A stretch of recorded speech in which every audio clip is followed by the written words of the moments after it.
नमस्कार दोस्तों, स्वागत है मेरे चैनल दी एक्टिव तरुण में। मैं हूं आपका दोस्त तरुण और स्वागत करता हूं आज की एक और म्यूचुअल फंड रिव्यू की वीडियो में। देखिए, आज जिस फंड का मैं रिव्यू करने वाला हूं वो हमारा स्मॉल कैप कैटेगरी का फंड है। फंड का नाम है Nippon India small cap fund. अगर आप म्यूचुअल फंड के अंदर इन्वेस्टेड रहते हैं, आपके पास पोर्टफोलियो है, आप जानते हैं, तो आपने इस फंड का नाम 101% सुना होगा और इस फंड की खूबियों के बारे में भी आप जानते होंगे। आज पूरी की पूरी विस्तृत जानकारी मैं आपको इसके बारे में देने वाला हूं। पूरा का पूरा जो विश्लेषण है वो एजुकेशन पर्पज के लिए होने वाला है।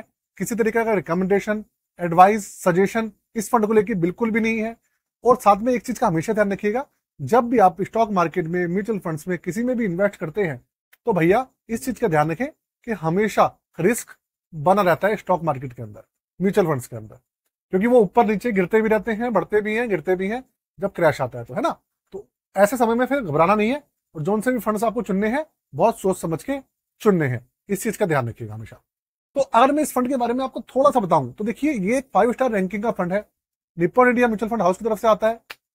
और ये जितने भी स्मॉल कैप फंड्स हैं उनमें सबसे ज्यादा जो एयूएम है, एयूएम का मतलब ये वो होता है कि टोटल जो लोग इन्वेस्ट करते हैं ना किसी फंड के अंदर, उसे एयूएम कहते हैं, असेट अंडर मैनेजमेंट। मतलब जो टोटल इसके अंदर इन्वेस्टमेंट है वो स्मॉल कैप के हमारे करीबन 35 फंड्स हैं, उन 35 फंड्स में सबसे ज्यादा इसी की है। 55,000 करोड़ से ज्यादा की इसके अंदर अकेले फंड में इन्वेस्टमेंट है। आप ये सोचिए, बहुत सारी एएमसीज तो ऐसी हैं जिनकी टोटल सारे फंड्स की एयूएम लगाकर भी 50,000 करोड़ नहीं होती और इसका अकेले का 55,000 करोड़ से भी ज्यादा है। तो आज विस्तृत जानकारी दूंगा मैं। वीडियो में पहली बार आए हैं, चैनल पे पहली बार आए हैं तो चैनल को सब्सक्राइब कर लीजिएगा, बेल के आइकन को दबा दीजिएगा और साथ में वीडियो को लाइक करना मत भूलिएगा दोस्तों। तो आगे बढ़ते हैं।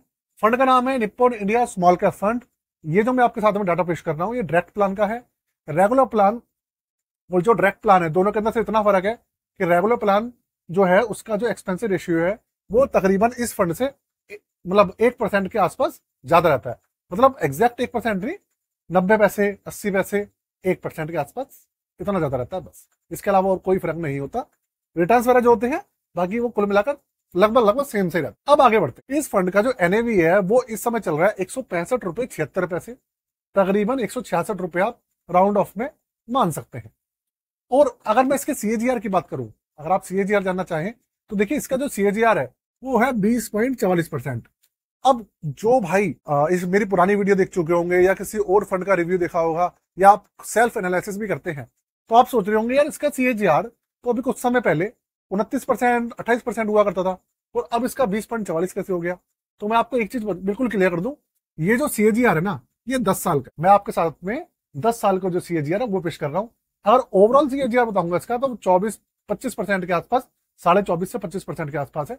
लेकिन हम सिर्फ अब आगे की वीडियोस में जितनी भी लेकर आया करूंगा मैं उसमें आपके लिए सिर्फ और सिर्फ 10 साल का डेटा पेश किया करूंगा, जिससे कि आपको पता चले पिछले 10 साल में परफॉर्मेंस कैसे रही है। ठीक है ना। अब बात करते हैं कि भाई इस फंड की जो पिछले 1 साल से लेकर 1 महीने तक की परफॉर्मेंस कैसे रही है, कितनी गिरावट रही है, कितना ये पॉजिटिव आया है, कितना नेगेटिव गया है, और जो इसकी कैटेगरी के दूसरे फंड्स हैं उसके कंपेयर में कितना गिरा है और कितना नहीं गिरा है। तो पिछले 1 साल में तकरीबन 0.93 मतलब 1% मान लीजिए आप, पिछले 1 साल में सिर्फ 1% का रिटर्न दिया है इसने। आप ये मान 6 महीने में 17.80% गिरा है, 17.80 18% मान लीजिए। पिछले 6 महीने में 18% गिरा है, पिछले 3 महीने में ये 11% गिरा है और पिछले 1 महीने में इसने फिर से पॉजिटिव रिटर्न दिए हैं 3.32%, 3.30% समझ लीजिए, 3.25% मान लीजिए अप्रॉक्स में पॉजिटिव रिटर्न दिए पिछले 1 महीने। अच्छा, इसकी रैंकिंग की बात करूंगा तो रैंकिंग इस फंड की हमेशा 1 स्टार नहीं, नंबर 1 रही है, मतलब 5 स्टार रही है। हमेशा से ये 5 स्टार रैंकिंग का फंड रहा है। पिछले 5-10 साल से मैं देखता आ रहा हूँ हमेशा 5 स्टार रहा है और नंबर 1 होने के बहुत सारे कारण हैं, वो मैं आपको बताऊं। पिछले 3 साल के अगर रिटर्न की बात करूं तो भाई वो है 19.28%, 10 साल का 20.44, 3 साल का 19.28, मतलब स्टेबिलिटी काफी है। लेकिन 1 साल में 0.93% है, ये काफी कम है। अच्छा, इसके बेंचमार्क की बात करूंगा, निफ्टी स्मॉल कैप 250 टीआरआई इसका जो बेंचमार्क है वो है। तो जो बेंचमार्क है इसके बारे में मैं ज्यादा नहीं बताऊंगा, बस यही कहूंगा कि निफ्टी के अंदर जो 250 स्मॉल कैप कंपनीज है वो इसके अंदर शामिल हैं। अगर थोड़ा सा आप जानना चाहो कितनी कंपनीज है तो वो मैं आपको बता देता हूँ। टोटल 229 कंपनीज हैं, 10 इसके अंदर सेक्टर्स हैं, 229 कंपनीज हैं और 10 सेक्टर्स हैं और अच्छा खासा एयूएम है सबको लगा के। बस इतना बताऊंगा।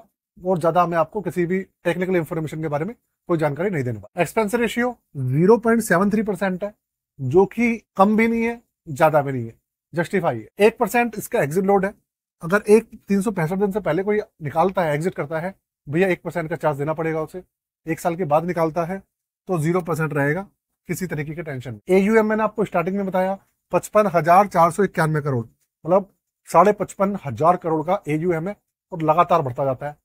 SIP इसमें 100 रुपए से शुरू होती है और लमसम जो है 5,000 से शुरू हो जाता है। लेकिन मैं आपको बता दूं, अभी जो है लमसम वाला जो इस फंड के अंदर है वो बंद है, जहां तक मेरी इंफॉर्मेशन है।